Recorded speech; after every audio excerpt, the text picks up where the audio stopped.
Hello and welcome, divine architects. You create new Earth templates, new 5D loving templates. How do you do that, you might ask?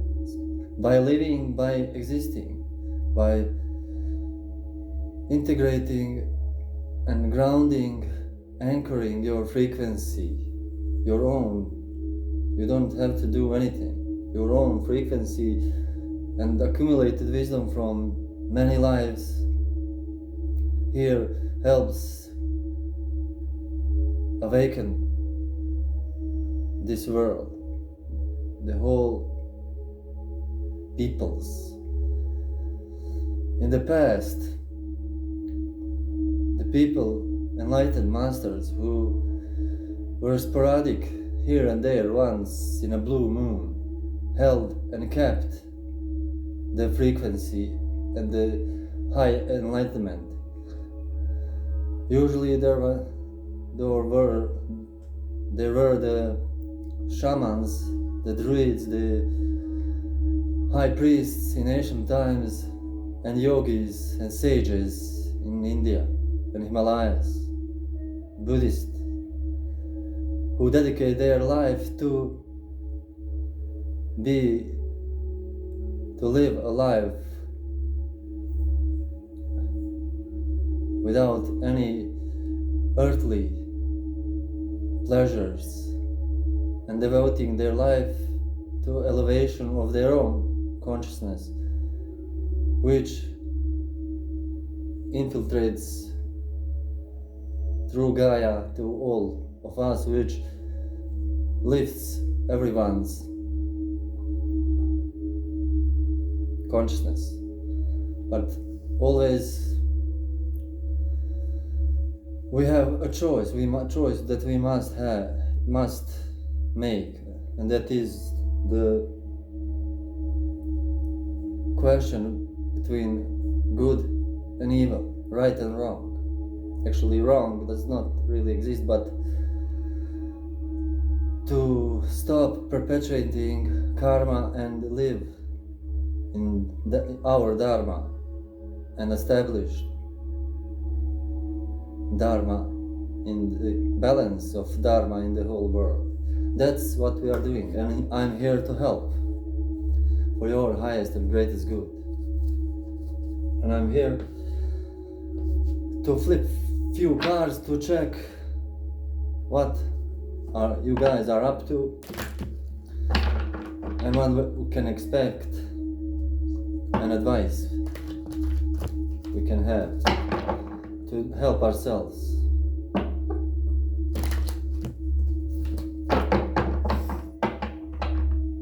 So my question is, for whom do we read Holy Spirit today?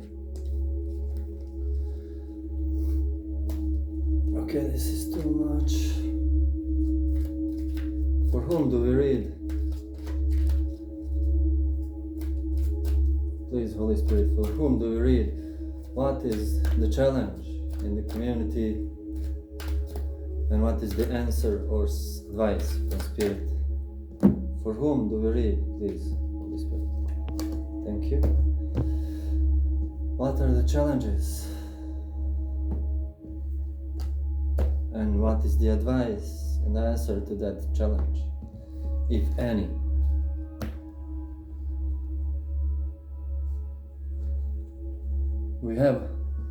Seems to me, we have arrived, and there is celebration. We arrived home.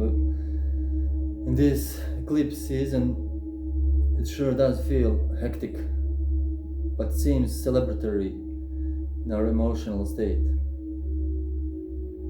Everyone's happy, families. We are home. Please, Odin, give us one rune stone explaining the energies in the collective right now.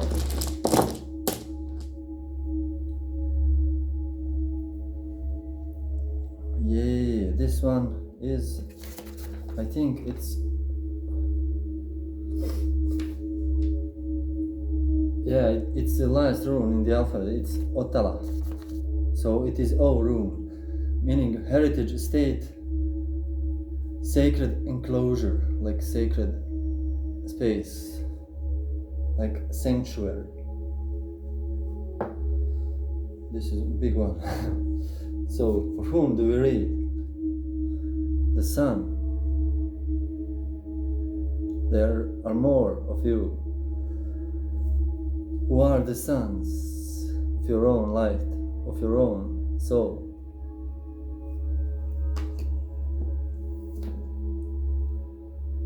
The challenge seems to be a third person is involved. We see two people. We see a art craftsman in the monastery doing some work, artisan, and two people with the blueprints are coming, and I guess suggesting what things should be done and how things should be done. This, to me, tells that in combination with this, the Sun card, that people see you in your light and they approach you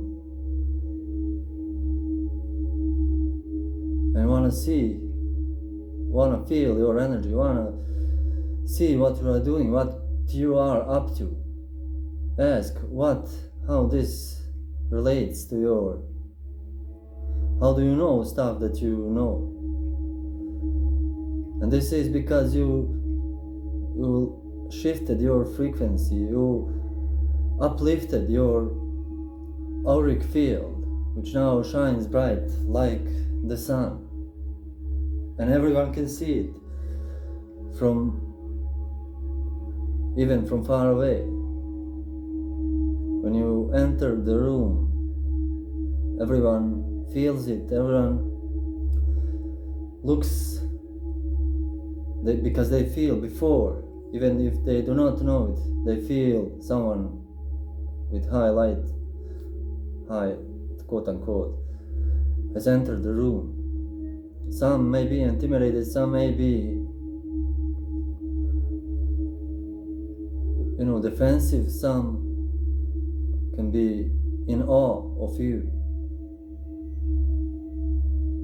and your work.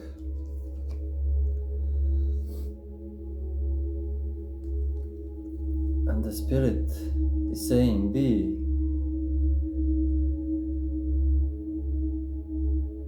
free to show your work, to express your satisfaction with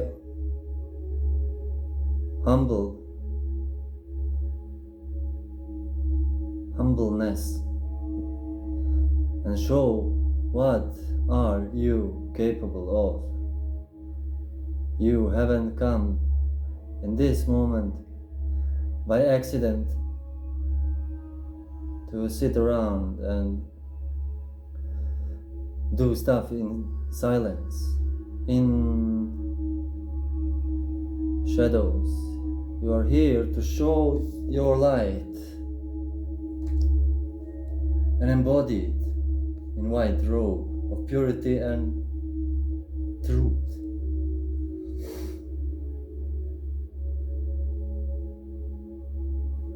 Be compassionate to yourself by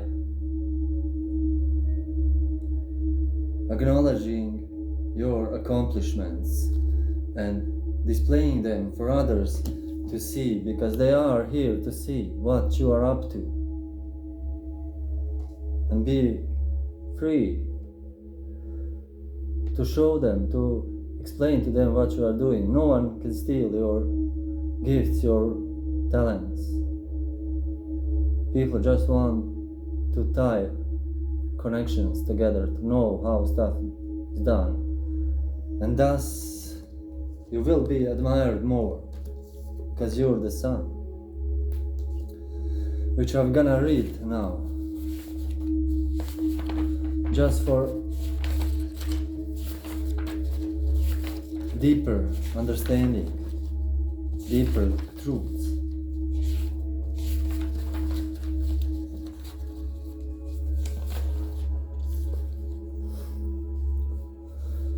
The naked child, mounted on a white horse and displaying a red standard, has been mentioned already as the better symbolism connected to this card.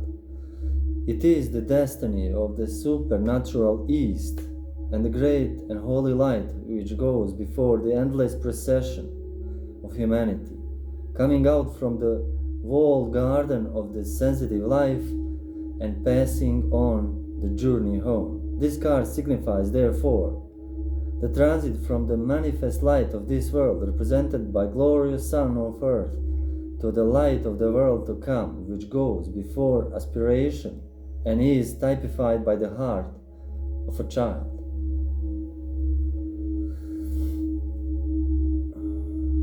The sun is that of consciousness in the spirit, the direct as the antithesis of the reflected light. The characteristic type of humanity has become a little child therein, a child in sense of simplicity and innocence, in the sense of wisdom. In that simplicity he bears the seal of nature and of art.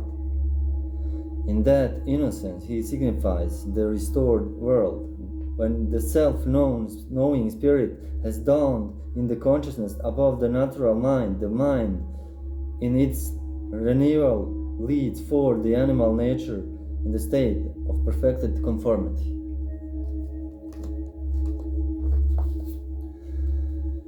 Yeah, that's a mouthful, huh? I'll leave you to ponder on that.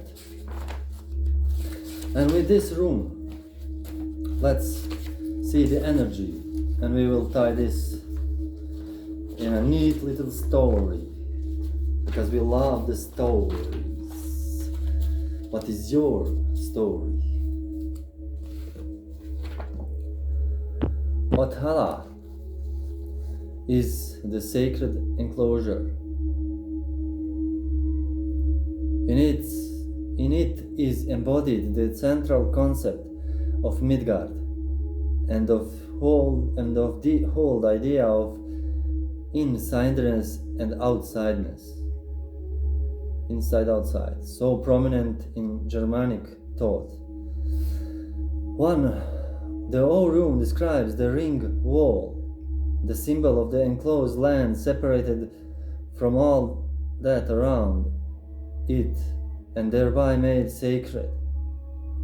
It is a sign of the site set apart for sacred purposes, the fane or hall.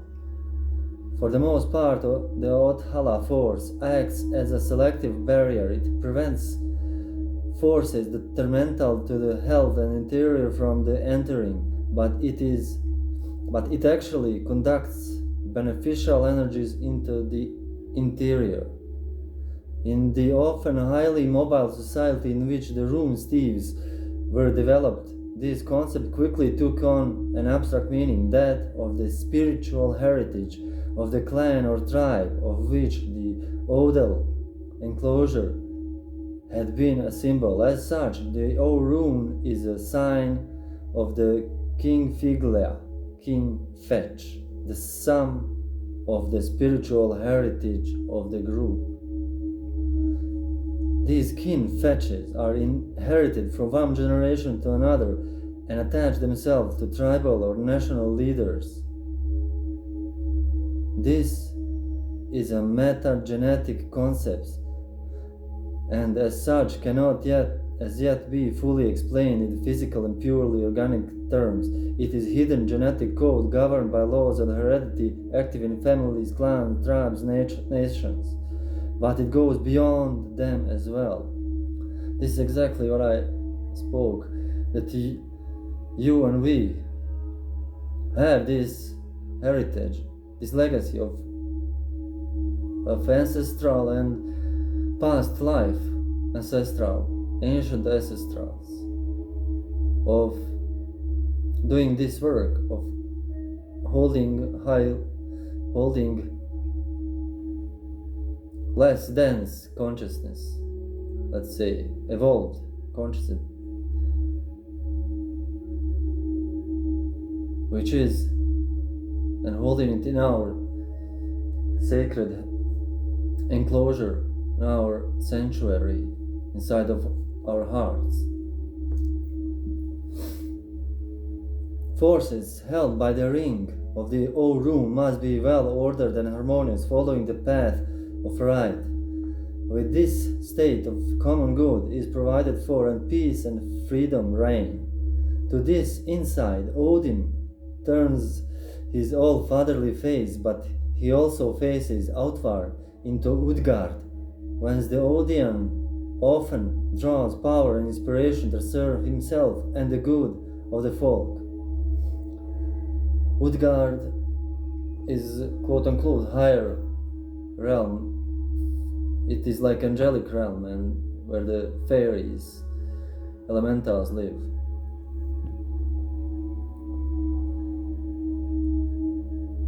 But for the non-Odian to be thrust into the outside world, to become outlawed, is tantamount to death sentence. This is because the non-Atheling does not have a sense of self developed to the stage where he could survive such psychological shock. Deprived of human context, he is obliterated. The O-Room contains all aspects of this mystery. Atala describes the essence of the mystery of the ebb and flow between the states of order and chaos, the great cosmic state of flux, which is kind of represented with this. Celebrates the state of balance obtained when forces of consciousness have established their enclosures, Asgard and Midgard, interacting with the powers of exterior darkness. Odin and his Urulian seek to maintain this balance. All-Father is wise enough to know the ultimate outcome, but sly enough to know how to overcome it.